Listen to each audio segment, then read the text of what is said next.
आया। जिस भी स्टूडेंट ने इस पूरे पेपर को अच्छे से समझ लिया, मैं गारंटी के साथ कह रहा हूँ 2025 बोर्ड एग्जाम में 95% मार्क्स लाने से विज्ञान में कोई नहीं रोक सकता। पूरा पेपर इतनी अच्छे से समझाया है कि किसी को कुछ भी नहीं आता है, वो भी स्टूडेंट बोर्ड एग्जाम में 95+ मार्क्स विज्ञान में लेकर के आएगा।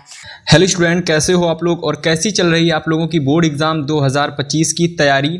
तो देखिए, जितने भी स्टूडेंट क्लास 10th में हैं और यूपी बोर्ड एग्जाम 2025 का पेपर देने वाले हैं, तो उनके लिए मैं देखिए एकदम ही वायरल पेपर लेकर के आ चुका हूं। ठीक है, देखिए ये आप सभी लोगों का 2025 बोर्ड एग्जाम में पूछा जाने वाला एक बहुत ही ज़्यादा इम्पोर्टेंट वायरल पेपर है। ठीक है, अगर कोई स्टूडेंट इस पूरे पेपर के क्वेश्चन को अच्छी तरीके से तैयार कर लेता है तो भाई साहब 2025 बोर्ड एग्जाम में ये पेपर क्वेश्चन पेपर आपके एग्जाम में पूछा जाने वाला है। इसका जो कोड है आप देख लो भाई, बोर्ड एग्जाम में जरूर पूछा जाएगा, क्योंकि जो बोर्ड एग्जाम में क्वेश्चन पेपर आते हैं उससे पहले ये सारे क्वेश्चन पेपर यूपीएमएसपी की साइट पर अपलोड कर दिए जाते हैं। ठीक है, तो वो जितने भी पेपर आप सभी के क्लास 10th के हर सब्जेक्ट के जितने भी पेपर मिले हैं, मैंने सारे सब्जेक्ट के पेपर को ले आया हूं और सभी को मैं प्रतिदिन आप सभी को सॉल्व कराऊंगा। ठीक है, तो देखो आज मैं आप सभी लोगों को 801 DX का कोड सॉल्व कराने वाला हूं। ये बोर्ड एग्जाम 2025 की दृष्टि से बहुत ही ज्यादा इंपॉर्टेंट विज्ञान का पेपर है। ठीक है, आप सभी लोगों को पेपर जब आएगा तो किस तरीके से सॉल्व करना है सब कुछ मैं आपको इस वीडियो में बताने वाला हूं, तो वीडियो को पूरा जरूर देखना। तो देखिए सबसे पहले क्या है भाई कि जो पेपर आता है उसमें आपको अनुक्रमांक और अपना नाम लिखना पड़ता है। ठीक है, सभी को पता होता है कि भाई अनुक्रमांक और नाम लिखना पड़ता है, और इसी के साथ साथ इतनी चीज भी आपको पता होनी चाहिए कि जो पेपर होता है 3 घंटे 15 मिनट का होता है। कितनी देर का पेपर होता है? तो 3 घंटे 15 मिनट का ये पूरा आप सभी लोगों का पेपर होता है। और अगर मैं पूर्णांक की बात करता हूं तो 70 नंबर का ये पेपर आपके एग्जाम में पूछा जाता है। ठीक है, कितने नंबर का पूछा जाता है? तो 70 नंबर का ये पेपर आपकी परीक्षा में पूछा जाता है, और जिसमें आप सभी लोगों को 3 घंटे 15 मिनट के अंदर पेपर को करना रहता है। बहुत सारी चीज़ें पेपर के अंदर दी जाती हैं, जैसे कि आपको मैं दिखाता हूँ यहाँ पर देखो एग्जाम्पल के लिए। जैसे मैं आपको दिखाता हूं कि 50 अंक का जो आता है वो आप लोगों का खंडबा आता है। ठीक है, जिसमें आपके 50 अंक के क्वेश्चन पूछे जाते हैं। जो इंपॉर्टेंट पॉइंट है मैं उनको बता रहा हूं। ठीक है, जैसे कि जो खंड आ आता है उसमें सभी के सभी बहुविकल्पीय प्रश्न होते हैं, जिनको आप सभी लोगों को OMR सीट में जो गोला इस तरीके से जो गोला किया जाता है ना, तो उस तरीके से गोला करके भरना पड़ता है।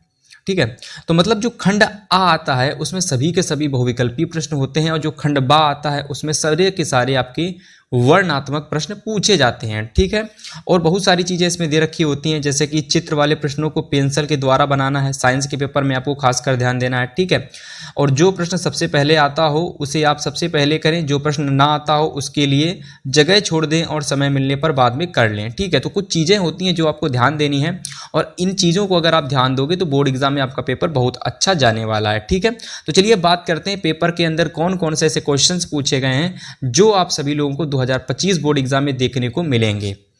चलिए, तो सबसे पहला क्वेश्चन देखिए, आप सभी को खंड आ आता है। सबसे पहला खंड जो आता है वो आ आता है, और खंड आ में आप सभी लोगों के क्या पूछे जाते हैं? बहुविकल्पीय प्रश्न पूछे जाते हैं। ठीक है, ये टोटल आपके एग्जाम में 20 बहुविकल्पीय आते हैं, और कितने नंबर के आते हैं? तो भाई 20 अंक के आते हैं। कितने अंक के आते हैं? 20 अंक के ये पूछे जाते हैं। ठीक है, इतना सभी लोगों को पता होना चाहिए, क्योंकि अगर आपको इतनी जानकारी है तो आपका पेपर बहुत अच्छे से फिर जाएगा।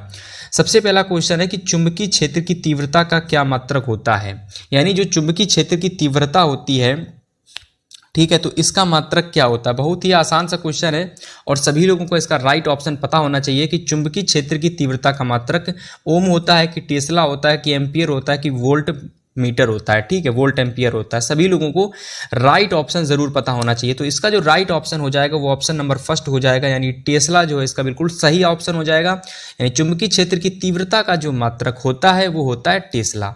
ठीक है, सभी लोगों को पता होगा और सभी लोग बहुत अच्छे से तैयार कर लेंगे। ठीक है, चलिए क्वेश्चन नंबर सेकंड की बात करते हैं। क्वेश्चन नंबर सेकंड को देखते हैं। तो सेकंड नंबर क्वेश्चन पूछा गया है कि एक गतिमान आवेशित कण उत्पन्न करता है। तो एक जो गतिमान आवेशित कण जो होता है वो क्या उत्पन्न करता है? ठीक है, तो वो क्या उत्पन्न करता है? तो ऑप्शन दे रखे हैं, चुंबकीय, केवल चुंबकीय क्षेत्र, केवल विद्युत क्षेत्र, और चुंबकीय तथा विद्युत क्षेत्र दोनों, और इनमें से कोई नहीं। ठीक है, तो देखो इसका जो राइट ऑप्शन आप सभी लोगों का हो जाएगा वो ऑप्शन नंबर सेकंड हो जाएगा, सभी लोगों को बहुत अच्छे, सॉरी ऑप्शन नंबर थर्ड हो जाएगा। और सभी लोगों को पता होता है कि कोई जो गतिमान आवेशित कण होता है वो चुंबकीय क्षेत्र और विद्युत क्षेत्र दोनों उत्पन्न करता है। क्या क्या उत्पन्न करता है? चुंबकीय क्षेत्र और विद्युत क्षेत्र दोनों उत्पन्न करता है।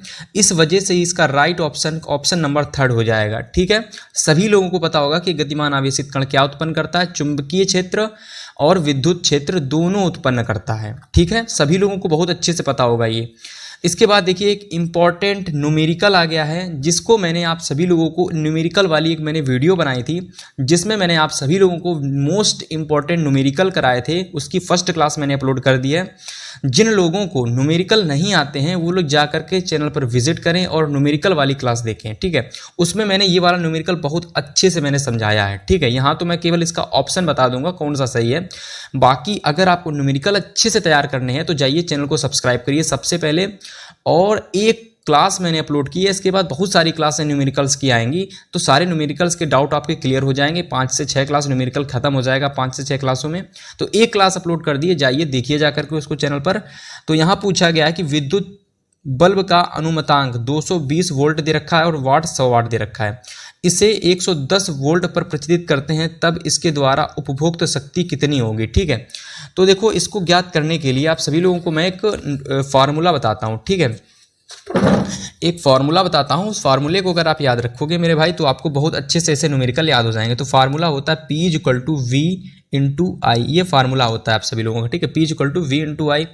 अब यहाँ पर आप सभी लोग देखिएगा कि P बराबर आपका कितना दे रखा है? 220 वोल्ट दे रखा है। ठीक है, कह रहा है इसके द्वारा उपभोक्त शक्ति कितनी होगी। ठीक है, सभी में आप सभी लोगों की जो धारा होती है वो समान रहती है, तो धारा का मान हम लोग निकालेंगे। P बराबर कितना दे रखा है? 100 वाट। P बराबर 100 वाट दे रखा है।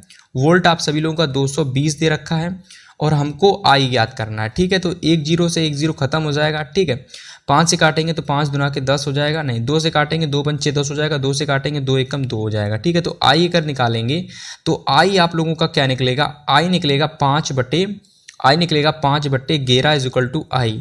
तो यहाँ से अगर मैं I निकालता हूँ तो कटेगा कैसे? 0 लगाएंगे, दशमलव लगाएंगे, तो 11 से काटेंगे, 11 × 44। ठीक है, फिर आ जाएगा ये 6, तो 11 × 5 = 55, फिर आ जाएगा 5, फिर 11 × 44, तो 0.054 एम्पियर, 454 एम्पियर, ये इसकी क्या आ जाएगी फाइनली? इतनी ये इसकी धारा आ जाएगी। ठीक है, इतनी भैया आप सभी लोगों की स्टूडेंट धारा आ जाएगी। तो जितने भी स्टूडेंट देख रहे हैं सबसे पहले आपको धारा निकाल लेनी है I धारा। आपको जब भी आपकी I धारा निकल के आ जाए इसके बाद आप दोबारा फिर से इसी फार्मूले को यूज़ करेंगे। P' लगा लेना इस बार आप सभी लोग, P', V' एंड I'। ठीक है, क्योंकि दोबारा निकाल लो दूसरा वाला कोई शक्ति के लिए। तो दूसरी वाली शक्ति कितनी कह रही है? दूसरी शक्ति तो उतनी ही है, लेकिन इसको 110 वोल्ट पर प्रचलित करते हैं। इस बार फार्मूला यूज़ करोगे वो फार्मूला आपका यही रहने वाला है। यहाँ पर हमको शक्ति P ज्ञात करनी है। आप सभी को पता है कि वोल्ट जो हमारा है 110 हो गया, वोल्ट हमारा कितना हो गया इस बार? 110 वोल्ट हो गया है। और धारा हम लोगों की कितनी है? धारा हम लोगों की है 5/11 कर लो या तो 0.45 कर सकते हो। तो मैं 5/11 लूँगा, मैं 5/11 लूँगा क्योंकि 11 से 11 कट जाएगा और 5 एकम 5, तो P बराबर आपका आ जाएगा यहाँ से 50। और चूंकि P है तो इसका जो वॉट होता है, क्या होता है? वॉट होता है। वॉट क्या होता है? तो शक्ति का मात्रक होता है। तो P बराबर आ जाएगा 50 वाट। तो ये इस तरीके से आप इस प्रकार के न्यूमेरिकल्स को सॉल्व कर सकते हो। ठीक है, उम्मीद करता हूँ ये न्यूमेरिकल सभी को बहुत पसंद आया होगा, अच्छा लगा होगा। बोर्ड एग्जाम में बहुत ज़्यादा पूछा जाता है। तो राइट ऑप्शन कौन सा हो जाएगा? तो राइट ऑप्शन आप सभी लोगों का हो जाएगा ऑप्शन नंबर थर्ड। ठीक है, समझ में आ गया। चलिए क्वेश्चन नंबर 4 देख लेते हैं। 4 नंबर क्वेश्चन क्या कह रहा है कि एक प्रतिरोध, कह रहा है एक और प्रतिरोध के तार को 4 बराबर भागों में बांटा जाता है। यानी प्रतिरोधों के जो तार हैं, एक तार है जिसको एक प्रतिरोध लगा हुआ जिसपे जो तार है, ठीक है, उसको 4 बराबर भागों में बांटा जाता है और फिर इन भागों को समांतर क्रम में जोड़ा जाता है।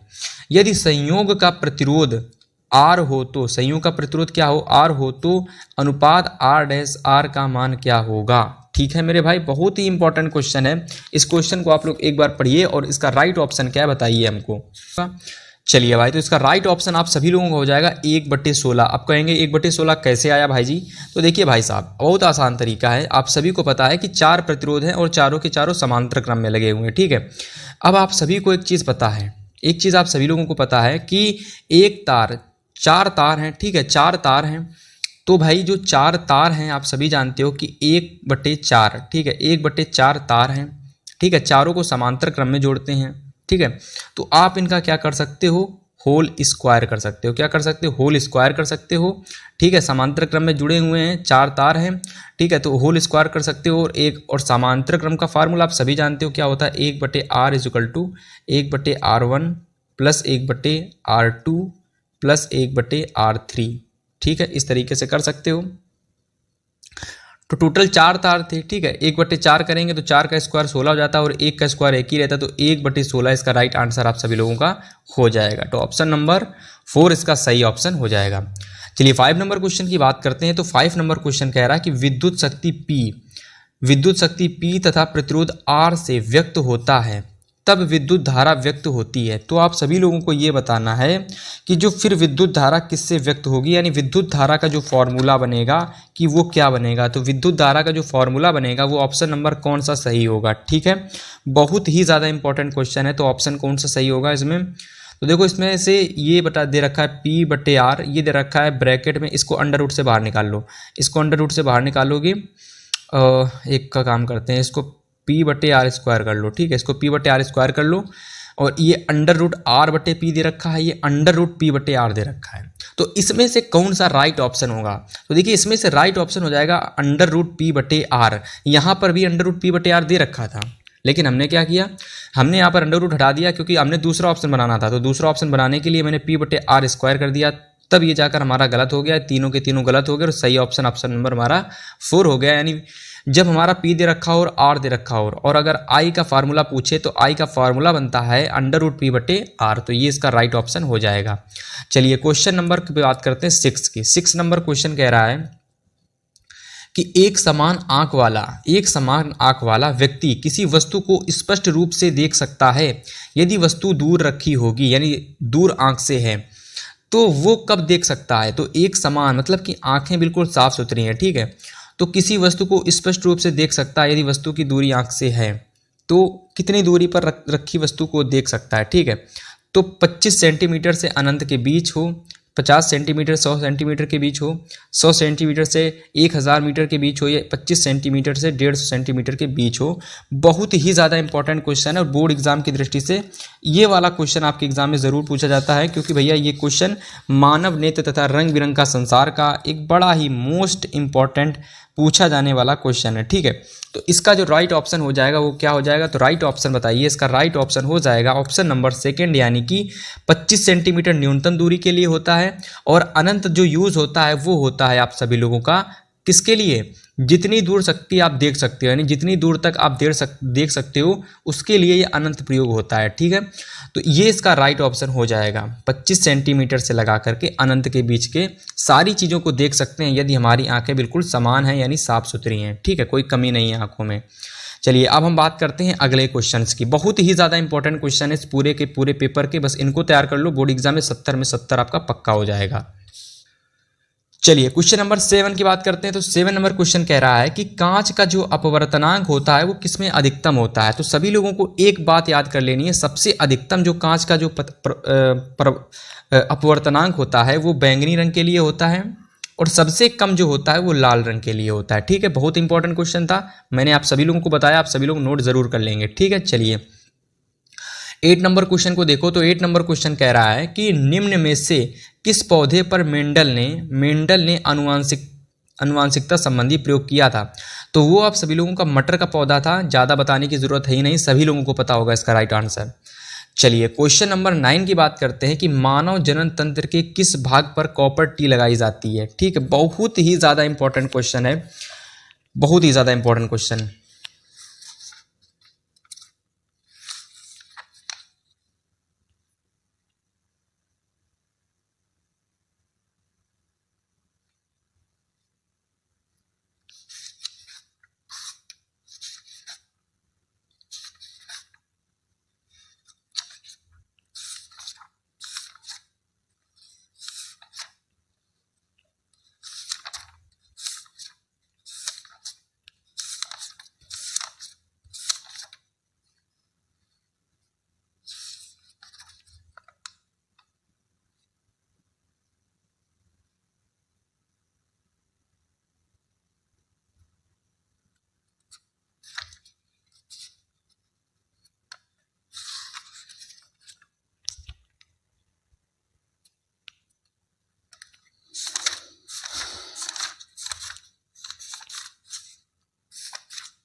चलिए, तो इसका राइट ऑप्शन क्या हो जाएगा बताइए। इसका राइट ऑप्शन बहुत आसान है, मैंने बहुत सारी वीडियोस में बताया भी है। जब मैं इंपॉर्टेंट बहुविकल्पी क्वेश्चन करा रहा था तो मैंने इस क्वेश्चन का राइट आंसर बताया था कि मानव जनन तंत्र के किस भाग पर कॉपर टी लगाई जाती है।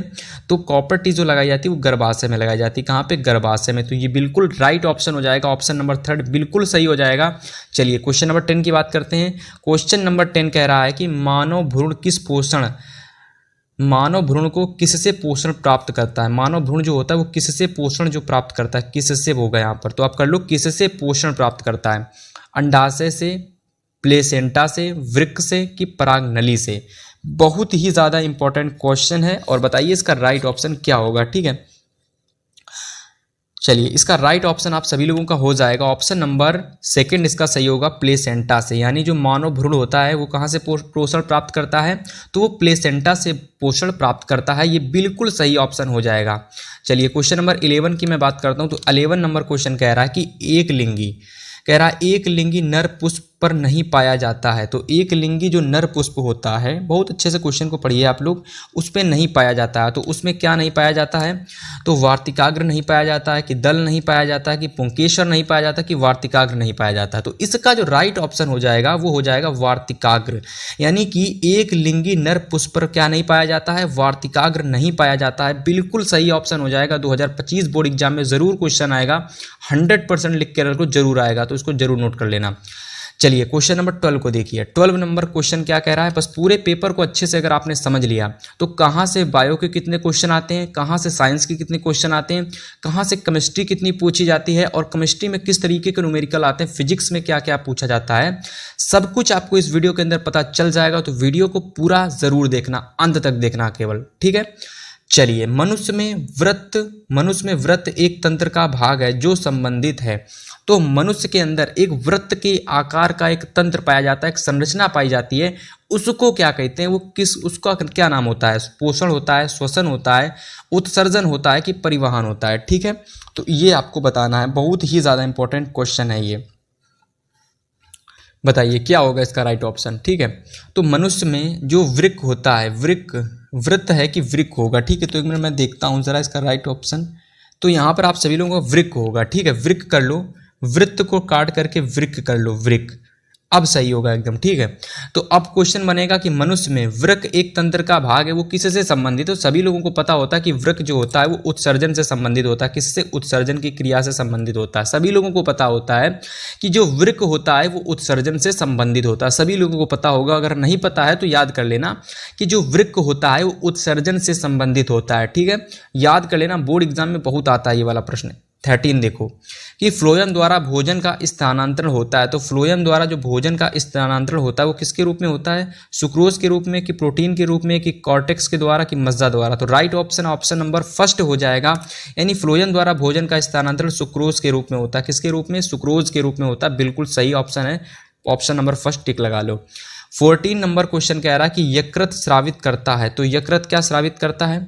यकृत स्रावित करता है जठर रस, लार, पित्तरस, कि अग्नाशय रस। बताइए क्या राइट ऑप्शन हो जाएगा इसका, कि जो यकृत होता है वो आपका क्या स्रावित करता है। बहुत बार क्वेश्चन का ऑप्शन मैंने इसका सही ऑप्शन बताया आप सभी लोगों को कि यकृत क्या स्रावित करता है। तो यकृत जो आप सभी लोगों का क्या स्रावित करता है, ठीक है, बताइए राइट ऑप्शन क्या है। तो यकृत स्रावित करता है पित्तरस। क्या स्रावित करता है? पित्तरस। ये बिल्कुल सही ऑप्शन हो जाएगा। अब चलिए क्वेश्चन नंबर 15 को देखिए कि निम्नलिखित में से एल्कीन है। अब देखिए यहाँ पर एल्कीन क्या है आप सभी लोगों को बताना है, और इसका ऑप्शन मैं आपको दिखाऊंगा और आप कमेंट करके हमको बताएंगे। चलिए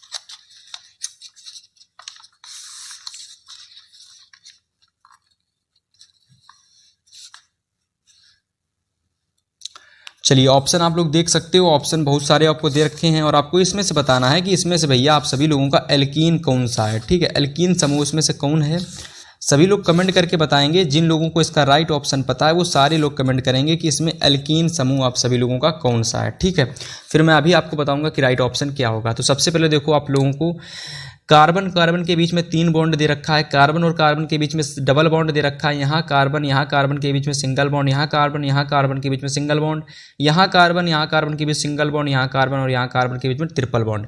एल्कीन में क्या होता है कि भाई साहब, एल्कीन को अच्छे समझ लो, एल्कीन में क्या होता है कि जो ये एल्कीन होता है, एल्कीन, ठीक है, एल्कीन में क्या होता है कि इसमें आप सभी लोगों का डबल बॉन्ड पाया जाता है, कार्बन और कार्बन के बीच में डबल बॉन्ड पाया जाता है, ठीक है। तो इस हिसाब से इसका जो राइट ऑप्शन हो जाएगा वो तो हो जाएगा option number B. Option number B बिल्कुल सही ऑप्शन हो जाएगा, बिल्कुल ऑप्शन नंबर बी इसका बिल्कुल सही ऑप्शन होगा, तो इसको टिक लगा लीजिए आप लोग, ठीक है। चलिए क्वेश्चन नंबर 16 की बात करते हैं। बहुत ही इंपॉर्टेंट क्वेश्चन था ये वाला कि एल्कीन किसे कहते हैं, तो एल्कीन के बीच में डबल बॉन्ड होते हैं, एल्केन के बीच में सिंगल बॉन्ड होते हैं, ठीक है, एल्काइन के बीच में ट्रिपल बॉन्ड होते हैं, single bond alkane, double bond alkene, triple bond alkyne, सभी लोग याद रखेंगे बहुत अच्छे से। फिर कह रहा है कि क्वेश्चन नंबर 16 कि क्लोरीन अणु में उपस्थित आबंध होता है, तो जो क्लोरीन अणु होता है इसमें से कौन सा आबंध आप सभी लोगों का उपस्थित होता है, बहुत ही इंपॉर्टेंट क्वेश्चन है। तो इसमें आप सभी लोगों का आयनिक आबंध उपस्थित होता है कि एकल सह संयोजक आबंध उपस्थित होता है कि द्विसह संयोजक आबंध उपस्थित होता है कि त्रिसह संयोजक आबंध उपस्थित होता है। बताइए राइट ऑप्शन इसका क्या हो जाएगा।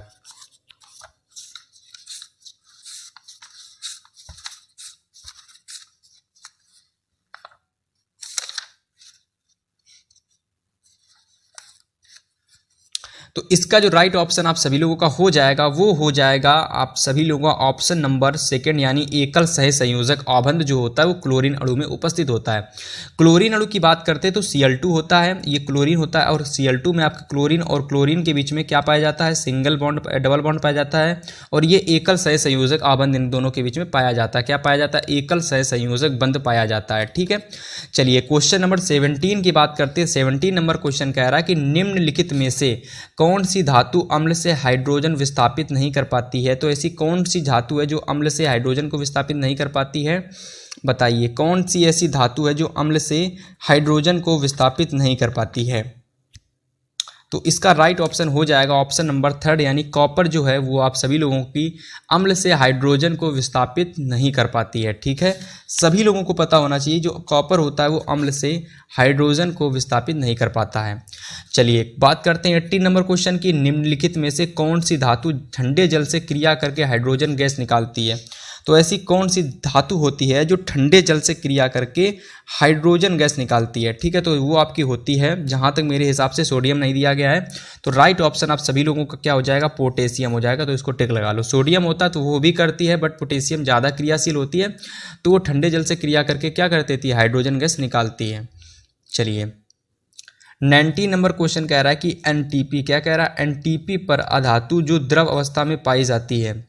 तो एनटीपी पर एक अधातु होती है जो द्रव अवस्था में पाई जाती है, उसको क्या कहते हैं, तो उसको हम लोग कहते हैं ब्रोमीन। उसको क्या कहते हैं, ब्रोमीन कहते हैं। ये बिल्कुल सही ऑप्शन हो जाएगा आप लोगों का, ऑप्शन नंबर 2 बिल्कुल सही होगा, तो इसको टिक लगा लेना आप लोग, ठीक है। चलिए 20 नंबर क्वेश्चन आप सभी लोग कमेंट करके बताओगे, बहुत आसान क्वेश्चन है। कह रहा है Fe2O3, इसको बोलते हैं फेरस ऑक्साइड। Fe2O3 यानी फेरस ऑक्साइड, ऑक्साइड। तो फेरस ऑक्साइड ये किससे क्रिया करता है, एल्यूमिनियम से क्रिया करता है और एल्युमिनियम ऑक्साइड, ठीक है, एल्युमिनियम ऑक्साइड बनता है और फेरस जो आपका Fe यानी कि लोहा जो होता है इसको हम लोग फेरस भी बोलते हैं, ठीक है, आयरन बोलते हैं, इसको बाहर निकल जाता है। तो आपकी कौन सी रिएक्शन हो रही है, देखो Fe आप सभी लोगों को कहाँ चला जा रहा है, बाहर निकल जा रहा है और Al किसके संग चला जा रहा है, ऑक्सीजन के साथ जुड़ जा रहा है। देखो यहाँ पर Al ऑक्सीजन से साथ जुड़ करके Al2O3 बना लिया है और Fe आप सभी लोगों का साधारण तरीके से चुपचाप बाहर निकल लिया है। तो ये जो रिएक्शन होती है जहाँ पर कोई एक अन्य तत्व किसी के विलयन से किसी को निकाल देता है और स्वयं जुड़ जाता है, उसको हम लोग बोलते हैं विस्थापन अभिक्रिया। क्या बोलते हैं, विस्थापन अभिक्रिया कह लो, या तो इसको हम लोग द्विविस्थापन अभिक्रिया होती है बट उसको नहीं बताएंगे, बट ये विस्थापन अभिक्रिया है। इसको बिल्कुल टिक लगा लो, ऑप्शन नंबर 4 को बिल्कुल सही लगा लो, ये बिल्कुल सही ऑप्शन हो जाएगा विस्थापन अभिक्रिया।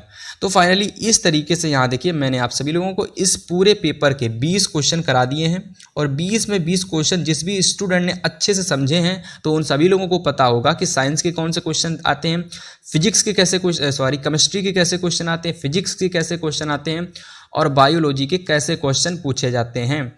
चलिए, अगर आपको इतना पेपर समझ में आया है तो अगर आपको और पेपर समझना है कि भैया वर्णात्मक में किस तरीके के क्वेश्चन पूछे जाते हैं, जिससे कि मैं वर्णात्मक में भी अच्छे खासे कम से कम 50 में, कम से कम मैं बहुत बोल रहा हूँ, कम से कम 50 में 45 नंबर कम से कम लाऊं, तो इसके लिए आपको अब यहाँ से समझना होगा कि अब कौन कौन से प्रश्न पूछे जाते हैं। ठीक है, चलिए, तो देखो सबसे पहले क्या होता है कि खंड आता है बा और उसमें पूछा जाता है वर्णात्मक प्रश्न। क्या पूछे जाते हैं? वर्णात्मक प्रश्न।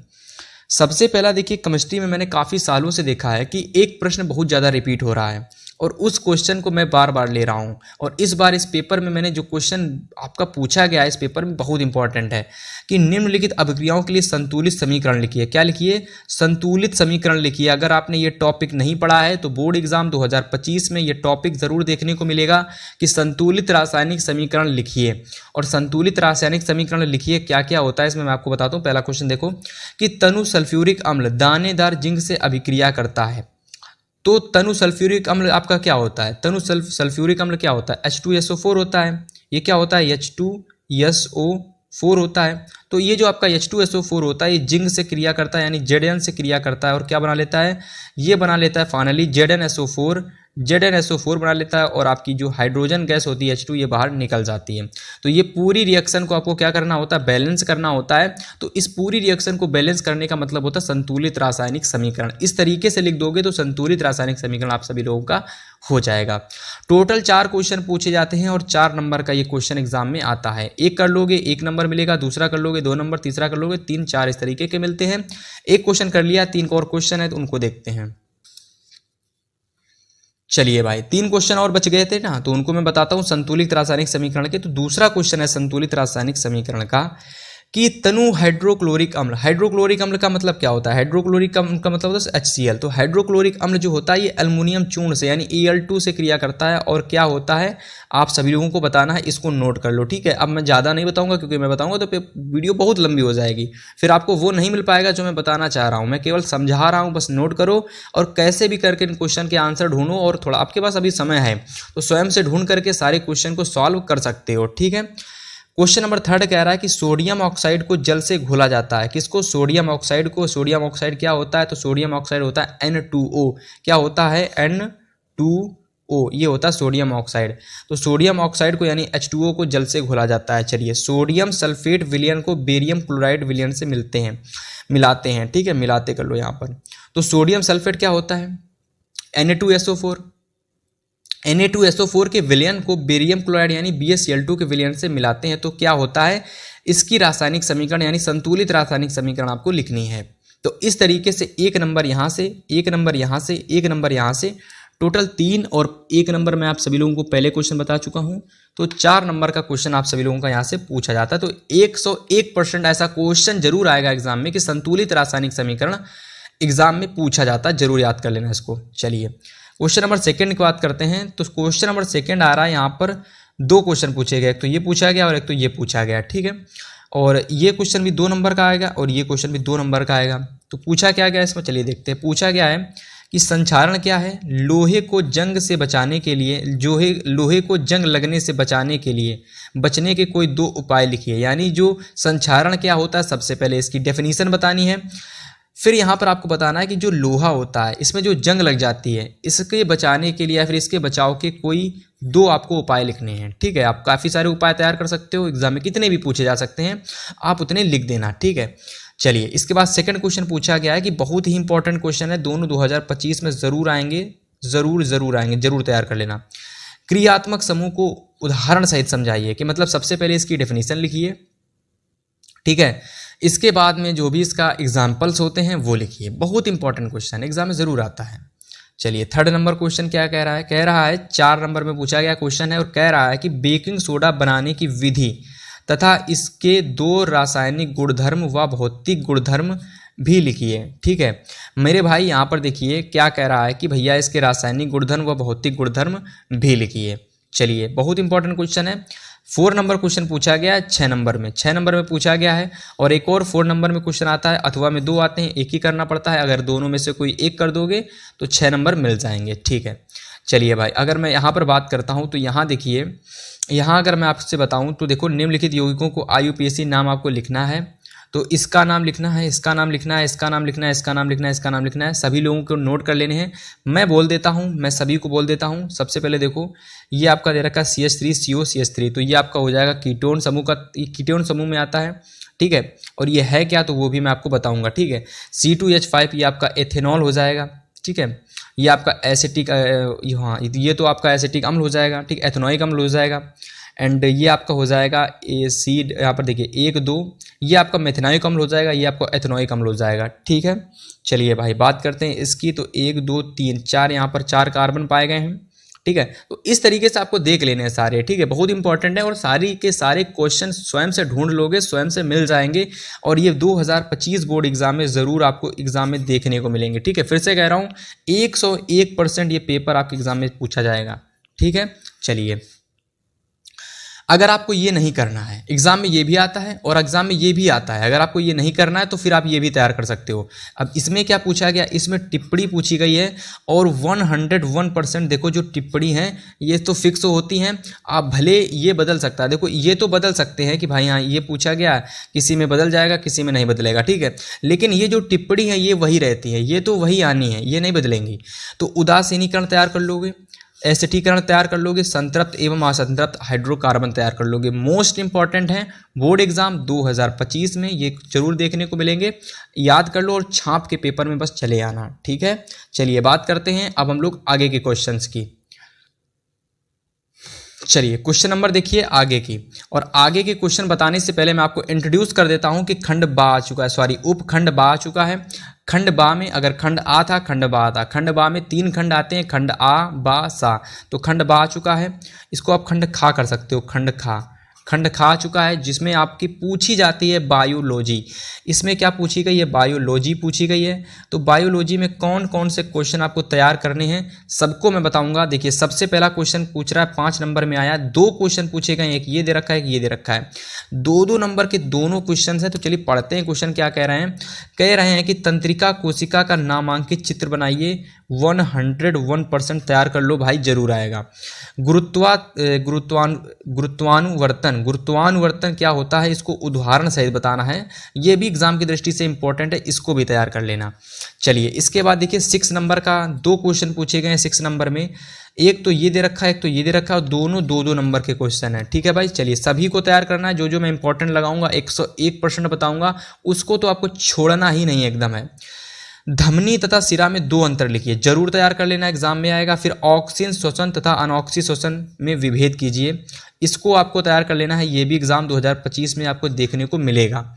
चलिए क्वेश्चन इतने समझ में आया आप सभी लोगों को। जो क्वेश्चन जहां पर आपको जो समझ में नहीं आता है उसका कमेंट आप करेंगे, ठीक है भाई, उसका जवाब आपको कमेंट बॉक्स में दिया जाएगा।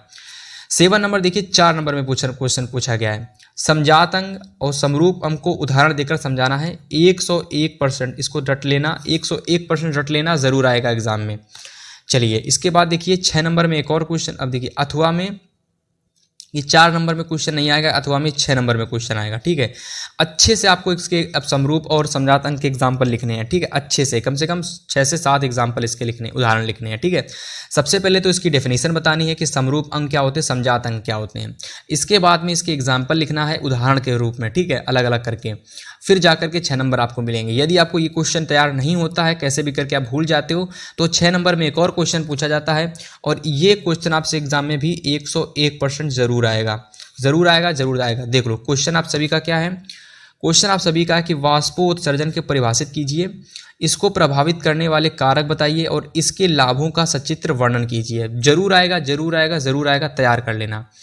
चलिए इसके बाद यहाँ से पूरी बायोलॉजी आपकी समाप्त हो जाती है। आप देख सकते हो कि अंतर से संबंधित कितने क्वेश्चन पूछे गए हैं, और इसके बाद डेफिनेशन प्लस अंतर उदाहरण वाले क्वेश्चन आए हैं, और इसके बाद में एक ऐसा क्वेश्चन पूछा गया है जिसमें परिभाषा भी पूछी गई है कि, और उसके साथ साथ इसको प्रभावित करने वाले कारक भी पूछे गए हैं, और इसके प्रकार भी पूछे जा सकते हैं।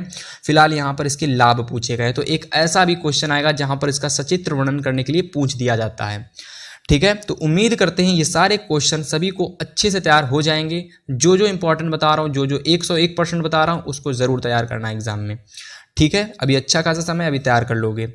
अब चलिए उपखंड ग आ जाता है, जिसमें आप सभी की फिजिक्स पूछी जाती है। और फिजिक्स अगर आप मैं बात करूं तो फिजिक्स में दो चीज़ें बहुत इंपॉर्टेंट हैं। एक तो न्यूमेरिकल आपको अच्छे से तैयार होना चाहिए और दूसरा डेरिवेशन आपको अच्छे से तैयार होना चाहिए। ठीक है, डेरिवेशन और न्यूमेरिकल अच्छे से तैयार होना चाहिए, फिजिक्स आपकी बन जाएगी। तो सबसे पहला न्यूमेरिकल देखो क्या पूछा गया है कि 1.5 मीटर लंबे तार में 0.5 एम्पीयर की धारा बह रही है। 1.5 मीटर लंबा तार है जिसमें 0.5 एम्पीयर की धारा बह रही है और यह तार 3.6 न्यूटन प्रति एम्पीयर मीटर की तीव्रता वाले समरूप चुंबकीय क्षेत्र के लंबवत रखा है। उस पर लगने वाले बल की गणना कीजिए। मोस्ट इंपॉर्टेंट क्वेश्चन, इसको जरूर तैयार कर लेना, एग्जाम में जरूर आएगा 101%। इसकी वैल्यू चेंज हो सकती है, कॉन्सेप्ट अच्छे से रट लेना और छाप करके चले आना। फिर देखिए अथवा में डेरिवेशन भी पूछा जाता है, जैसे कि ये देख लो, प्रत्यावर्ती धारा तथा दिष्ट धारा में अंतर बताइए। 4 नंबर का ये भी आता है, 4 नंबर का ये भी आता है। अगर आपको न्यूमेरिकल नहीं आता है तो आप इस क्वेश्चन को लगा सकते हो। यदि आपको न्यूमेरिकल अच्छे से आता है और कम समय लगता है चूंकि न्यूमेरिकल को करने में, तो आप न्यूमेरिकल लगा सकते हो, क्योंकि डेरिवेशन जो होते हैं जैसे कि प्रत्यावर्ती धारा और इसके बीच में आपको अंतर बताना है, तो इसमें आपको लिखना पड़ता है क्योंकि समय बर्बाद होता है। ठीक है, जो आपको आता है वो कर सकते हो। इसके बाद कि 9 नंबर न्यूमेरिकल कह रहा है कि एक तार के सिरों पर इतना विभवांतर लगा देते हैं, यानी 1.5 वोल्ट का विभवांतर लगा देते हैं और 0.5 एम्पीयर की विद्युत धारा प्रवाहित करा देते हैं। तार की लंबाई 3.0 मीटर है और अनुप्रस्थ काट का क्षेत्रफल 6 × 10⁻16 मीटर स्क्वायर है। तो इसकी जो प्रतिरोधकता होती है वो आपको ज्ञात करनी है। Most important question, very very most important question, जरूर तैयार कर लेना। किसी ना किसी सेट में नहीं, जो सेट मैं करा रहा हूं उसी सेट में पूछा जाएगा ये वाला क्वेश्चन। ठीक है, चलिए अब हम बात करते हैं अगले क्वेश्चंस की। 10 नंबर क्वेश्चन देखिए, 9 कंप्लीट हो चुके थे, 10 11 बचे हुए। 10 नंबर में पूछा गया डेरिवेशन कि दूरदृष्टि दोष क्या है और इसे किस प्रकार संशोधित किया जा सकता है। सबसे पहले आपको दूरदृष्टि दोष बताना है, ये क्या होता है और इसको किस प्रकार से संशोधित का मतलब होता है ठीक किस तरीके से किया जा सकता है, और आवश्यक किरण आरेख द्वारा इसको बनाना है, तभी जाकर आपको 4 नंबर मिलेगा। चलिए 11 नंबर क्वेश्चन की बात करते हैं। 11 नंबर आपके एग्जाम में 6 नंबर का पूछा जाएगा। एक ये आ गया है और अथवा में आ गया है, एक ये भी 6 नंबर का है। तो डेरिवेशन पूछे गए हैं दोनों। तो सबसे पहला डेरिवेशन है 6 नंबर में कि सिद्ध कीजिए कि किसी विद्युत बल्ब की सामर्थ्य उसके प्रतिरोधों के विरुद्ध व्युत्क्रमानुपाती होती है। क्या होती है? व्युत्क्रमानुपाती होती है। ठीक है, अगर आपको ये नहीं आता तो यह तैयार कर लोगे, ये 2025 में जरूर आएगा एग्जाम में। मानव नेत्र का नामांकित चित्र बनाइए और रेटिना पर प्रतिबिंब का बनना किरण आरेख द्वारा समझाइए। तो फाइनली इस तरीके से पूरा पेपर मैंने आपको बहुत अच्छे से समझा दिया। एक एक क्वेश्चन मैंने इसका आपको समझाया है, एक एक क्वेश्चन अच्छे से समझाया। जिस भी स्टूडेंट ने इस पूरे पेपर को अच्छे से समझ लिया, मैं गारंटी के साथ कह रहा हूं 2025 बोर्ड एग्जाम में 95% मार्क्स लाने से विज्ञान में कोई नहीं रोक सकता।